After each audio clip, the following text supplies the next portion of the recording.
Marriage is the only way we can access 1,400 benefits, rights, and protections for our families. Civil unions will give us 300, 400 at most. How could you possibly expect us to say, throw out 1,400 and give us 400 and we'll be satisfied? No one in their right mind would do that. The threat to the institution of marriage is not coming from the gay community. It comes from the straight community. It comes from the fact that they don't treat it as a sacred enough institution. They don't respect it enough.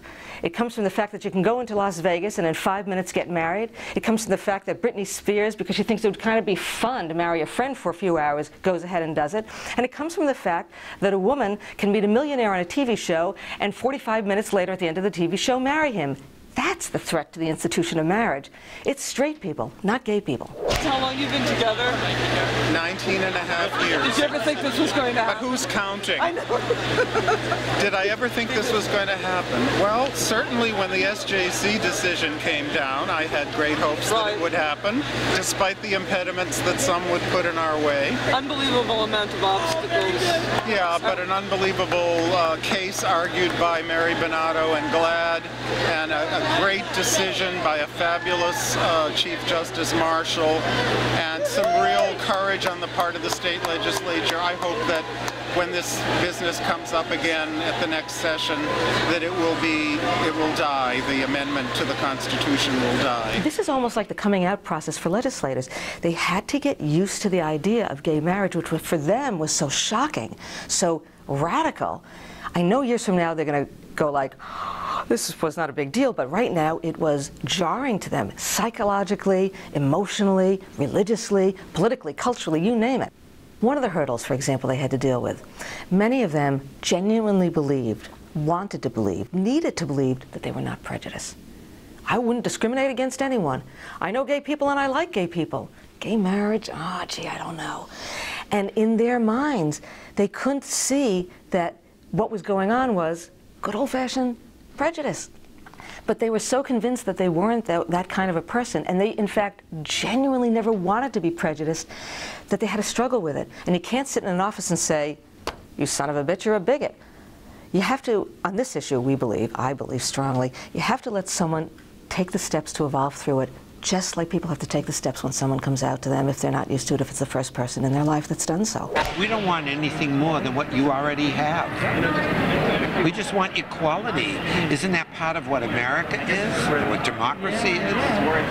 And when I say that to people, people began to understand what this means to us, especially the protections. I'm a senior citizen, I'm an older gay man, and I want him to have what every married couple we should have together. You know, the rights of inheritance, the right to see each other in the hospital, the things like that. When I had my heart attack, they were very respectful of Stephen being my partner, but I think that's a big city. I hope that would be that way everywhere in this country, in the world. Yeah. I mean, we are a long way from that, obviously, that I guess we'll have to carry our marriage certificate with us when we travel, and so we can show it and see what happens, but eventually it is going to be unnecessary. Like I say, Mr. Siegel, make it legal. Yes. You know, one of the things that I find so interesting is the juxtaposition, the comparisons between the fight for same-sex marriage and the fight over the right for interracial couples to marry. In this country, not very long ago, there were many, many, many states that prohibited blacks and whites from marrying. They were called anti-miscegenation laws. And it wasn't until 1948 in California that the anti-miscegenation law was overturned. It was a split decision, just like the one here on same-sex marriage, and had that gone to the ballot in 1948, we'd have lost. They would have kept interracial marriages from being legal. It took 20 years for that to reach the U.S. Supreme Court. In 1967, the U.S. Supreme Court finally said that interracial couples have a constitutional right to marry. When our opponents argued that it was that concern for children was a reason to prohibit gay and lesbian marriage, we thankfully were able to show the support of a wide number of organizations which dedicate themselves to the betterment of children. The American Academy of Pediatricians, the American Psychological Association, the American Psychiatric Association, the National Association of Social Workers, and on and on and on, all disagreed. and it made all the difference in the world. The irony is this. The argument about children is also a red herring, because we already have kids. We've had kids forever. We are, like me, once in a lesbian relationship, going to have kids, and we'll have kids in the future. So the question isn't, are we going to have kids or not? The question is, once we have these kids, as I do, are they going to be denied the same protections that kids of straight parents get? Or are we going to disadvantage the children of gay couples by denying them really important rights, benefits, and protections? That's the only argument that involves kids. When people ask about the opinion of our governor and the actions of our governor in Massachusetts, I always think, not simply in the moment, but I try and think in the historical context that we're dealing with here. And I don't think the governor realizes that he should be thinking not simply about how he will be viewed today, tomorrow, next year if he decides to run for higher office outside of Massachusetts. He should really be thinking about his reputation, his prestige, and his legacy 10 years from now, 15, 20 years from now. When people look back, and I am absolutely convinced of this, when people look back in 20 years, and very probably in 10, they're going to look at this in a context and say, what was the big deal about? Quite honestly, I talk to legislators about this. I say, don't worry simply about tomorrow, think ahead. You want to run for Congress in 10 years? Think ahead. You want to be able to look yourself in the mirror in 10 years and feel good about what you see? Think ahead.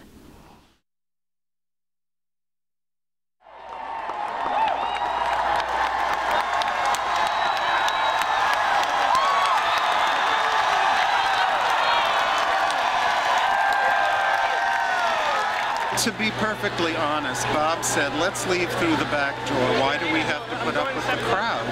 And I said, are you kidding? I'm ready for my close-up, Mr. DeMille. How's it feel? Awesome. You're like,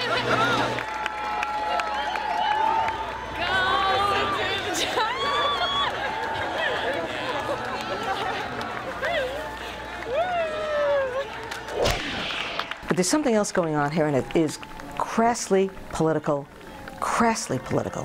What's going on is that they're afraid that the day we get married, something very, very important is going to happen in this state. Nothing. That everyone, all the straight world, is going to wake up the next day and say, nothing has changed. And that a week and 2 and 3 and months later, people are going to notice that Western civilization has not been torn asunder as a result of our getting the right to marry. The sun still rises in the morning and sets in the evening, and that nothing in their worlds have changed. What they might notice, and hopefully will notice, is that for a small segment of the population are going to notice that something huge has changed. Suddenly, in our lives, we will have rights and benefits and the ability to protect our families like we've never had before, and like many of us never dreamed it would ever be possible to have. And that's all. That's all that's going to happen.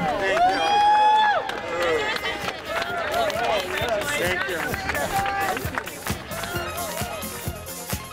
It's been a hoot to hear some of the legislators tell stories. I had one senator named Bob Havern, who's been a strong supporter of the gay community for years, and he went into a veterans hall with a bunch of elderly veterans who kept coming up to him and saying, "Oh, Bob, I don't understand. Why are you supporting gay marriage? How can you do it? How can you do it?" And he said to them, "Now listen, guys, the reason you have a problem with gay marriage is you don't like thinking about the sex, right?" And they'd all go, "Oh, yeah, I can't stand it, I can't stand it." He said, well, here's what you do.